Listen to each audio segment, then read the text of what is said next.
Hey guys, welcome back to the channel. So it's been really long. After a point, I wanted to do another video regarding this Canada international students and all these things because a lot of people ask me this: what happens after your work permit expires? I've been trying to explain it to like each person who asks me, but I think there's lots to explain in this. Like even though the procedure is like a simple, it doesn't happen that way when you actually come here and go through the process. How do you take the process from there? So before that, please do like, share, comment on the video, subscribe to the channel, and also don't forget to press the bell icon so you get updates when I post more videos. So let's not wait. We'll go into the video. So far, if you're trying to come here as a student and all those things, you would have heard about the post-graduation work permit. So if you haven't heard about the PGWP, I have another video where I explain about that in detail. I'll put the link here. Please do watch that and then come to this video. There's either a 1-year program or 2 years program. So yeah, 1-year program has 1 year of work permit and 2 years has 3 years of work permit. This is pretty straightforward, and you guys should also know that to become eligible for a PR, you need 1 year of Canadian work experience. So these 2 points are like pretty common and like it's there on the internet like everywhere. What happens, like some people where they ask me a question is that, let's say I take a 1 year program and then like I work for 1 year, after my work permit expires, go back to my country, or that's the question they ask usually. So these 2 points, this is just on paper. This is the actual process, but then like when you come here and then like finish your study and then like go start working, like it's not like that smooth when you actually do the process, especially if you take a 1 year program, because 2 years program, this is relatable to you, but you guys generally have like more time, so you don't actually go into that situation. It's like really rare, but for people who are taking 1 year program, like obviously this question will come to you. The best way to explain this is through my example, because I don't know how else to explain this, because this actually differs for each person because of their own situation. So I cannot give a generalized explanation for this. So I just wanted to give what I did. So I think that'll give an idea about this entire thing. The current time is actually good. It's September, and I actually came here as a student in September. So my first day of class was, I think it was the first week of September in 2016, and my course was a 1 year, which is 8 months. So this is where the first confusion comes to like most people, because all these colleges, like on their website, they put like 8 months, but it's technically a 1 year program. Why they calculate it like this is because some programs, they do leave a 4 month break in between during, I think during the summertime or the spring or summertime.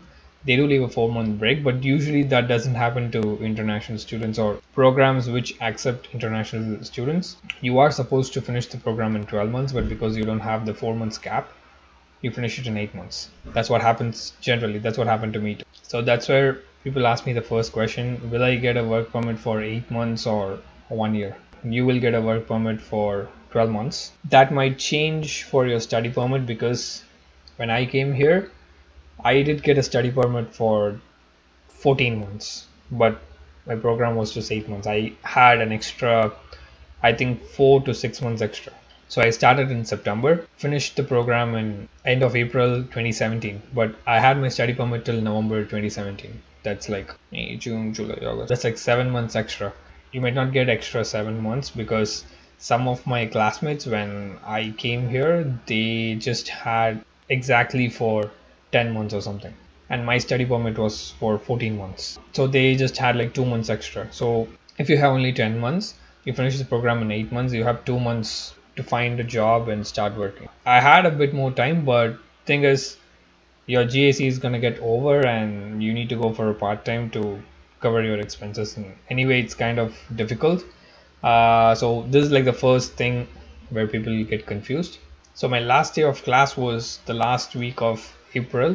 I got a job just after like 1 week. I started on the first week of May working, but I only applied for the work permit in August. So May, June, July, August, those 4 months I was working full time with my study permit. This is legal because whenever you get a break for like 1 week or 2 weeks, like for for Christmas or anything like that, you can actually work full time during those breaks, even if it's just for a week.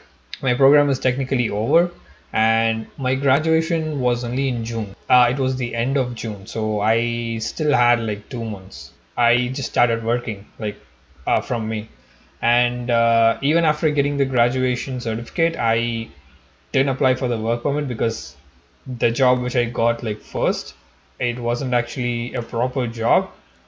So I was just waiting for like to get a proper job and then apply for the work permit. And luckily I actually got it in August. So I switched to a second job in August, and once I went there, I applied for the work permit in August and I got the work permit in October. The next confusion comes when work permit is going to end. So for me, I got the work permit in October 2017, and it's supposed to end in October 2018. They exactly gave me for 1 year, but I applied for my PR in August 2018. So which was like 2 months before my work permit expired. There's like two confusions here. First thing is, what amount of like the period which you worked will they accept as like the experience for PR? I really don't know because I don't know if they actually counted from May or if they counted from August. I mean, as in from the day I applied for the work permit or from October. It should be August. Usually, from the day you apply for work permit, I think that's when they start the count. But I did give all my experience from May, like whatever I worked. But I don't know how they counted it. If they counted it from May, it was technically more than a year of experience, so it was safe for me. But if it was August, then it was exactly 1 year because I applied for PR in August, express entry profile, and got the score in August, and I submitted the entire application, like my medical certificate and all those things, in September. Yeah, this is like the first confusion, and again, like I know this won't be clear for you, but this is what it is. Like there's more of a gray area, and it won't happen the same way for everyone. Because that's the reason why I'm not able to give a generalized explanation for this. And the second question which most people get here is, work permit is expiring in October and I apply for PR in August. So this is pretty clear. Once you apply for PR, you come into this status called implied status. So what it means is you are in the process of another application. Your PR application is inside already. It's in process already, but your current status expired. You don't have to go back to your country. You can stay and continue working till you get a decision for your PR application. For me, I applied in August and I got the PR in January 2019. So from October to January, I was in Canada, I was working, but I was on implied status because my PR application was in process. In January, when I got the final interview, the day I signed the PR form, that's when my status changed from temporary worker to permanent resident. Like a worst case scenario, suppose your PR application got refused, you immediately lose that implied status too. But I've been here for like 5 years and I haven't seen once like where people applied for it and got refused. Like I haven't seen anyone going back to their country who applied for PR, not even once. I only know one of my friend, but it was his own choice. Like he wanted to go because of some other reason, and he applied from there and he came back again. So I guess the implied status part should be pretty clear for you guys. But yeah, like the other stuff which I said, how they count the days. One thing which I'm clear is that you can start working full time after the last day of your classes. You can do that. That's the first point. And the second is, I am not 100% sure about this, but they start counting your days from the day you apply for work permit. It's not from the day you receive it, it's from the day you apply. Bad scenarios like in each stage. Let's say you finish your classes and you don't get a job. Just wait out and see for like 2 or 3 months on your study permit whether you're getting a job, because don't immediately apply for a work permit after you finish your classes. Try to get a job and then apply, because most employers, they don't actually ask for your work permit, they just ask for the confirmation that you have applied for it. So once you get an interview or something like that, they just give you a few days. It's not like send us immediately or something like that, or ask them for like few days. And it just takes probably like a day for you to apply for the work permit.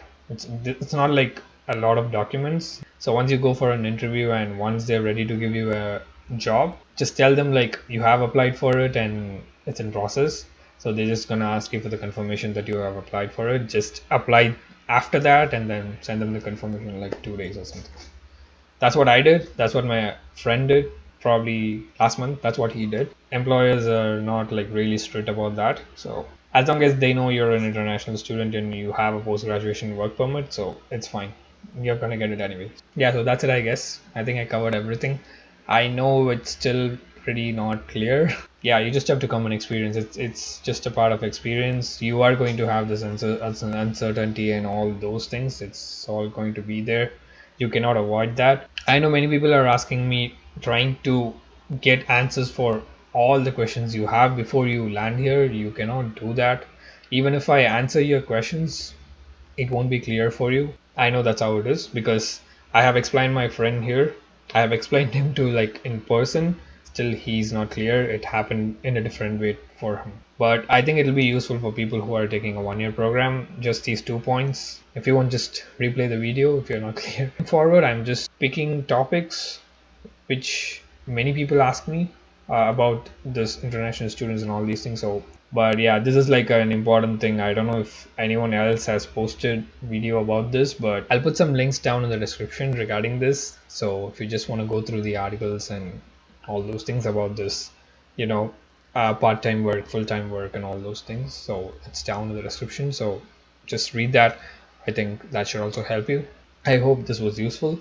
So yeah, if it was useful, please do like, share, comment on the video, subscribe to the channel, and also don't forget to press the bell icon so get updates when I post more videos. So that's it for today. I'll see you guys soon with another video. Till then, it's Manish. Bye bye.